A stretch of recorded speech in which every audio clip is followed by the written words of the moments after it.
I'm Mike Sullivan, and today we'll talk about how to hit high lofted pitch shots with your lob wedge.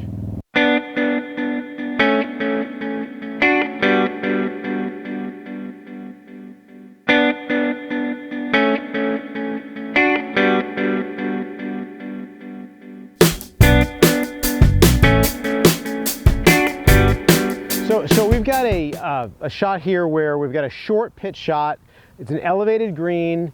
I've got to carry the ball probably about between 15 and 20 yards to get onto the green, and then once we get on the green, we've got a little bit of space to get to the hole. This is the type of shot where we see a lot of people using their 60-degree wedge, their lob wedges, and I see a lot of people also trying to hit, you know, the famous Phil Mickelson flop shot here.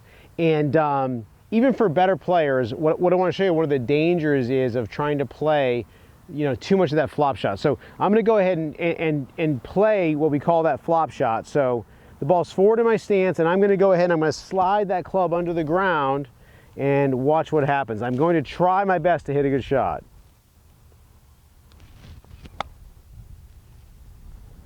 So I caught that, that's perfect. I caught that a teeny bit thin, bladed it like over the green. And I can feel right now that my weight is back on my back foot.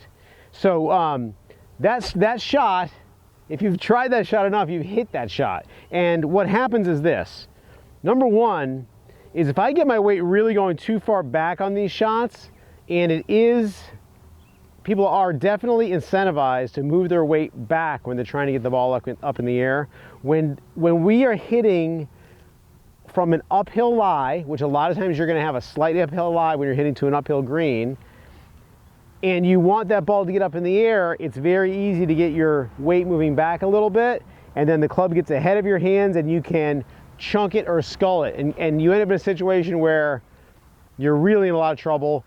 My next shot's going to be out of a bunker. There's no way we're going to make par from there. So let me show you something you can do here for these little shots. And the first thing I would say is spend some time practicing this stuff around a practice screen. You'd be amazed at how a conventional shot with a 60-degree wedge can get up in the air for you. So we're going to try this. What I'm going to do is I'm going to just set up with a fairly square club face. I am going to open it a teeny little bit. The reason it's going to be slightly open is because it's going to activate the bounce on the bottom of the club. It's going to make it so that if I do catch it a little bit behind the ball, that the club will bounce through the turf, it's not going to dig. So it will be just slightly open. A lot of people will think it is square, it's just a little bit open. I'm going to cheat a little with my weight more on my front foot, and I'm going to make a practice swing, and I'm going to make sure that I can get my divot taking place right about where that ball would be. And I made a couple practice swings to make sure I could do that. The next thing is when I hit this shot, I'm not going to try really hard to have my hands really forward when I hit it. The club head will probably be barely kind of passing my hands, but the bounce of the club is going to help me out by opening the club face a little bit. So this is not a flop, it's just an easy little pitch shot with my 60-degree wedge.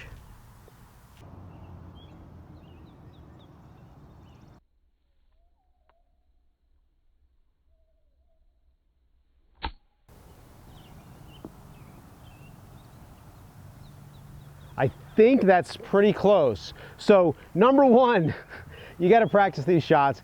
Number two, you've got to get a handle for how far you hit it. Number three, you've got to know how hard to hit it, because you're going to be losing a little bit of distance because that club face is going to be opened up just a little bit.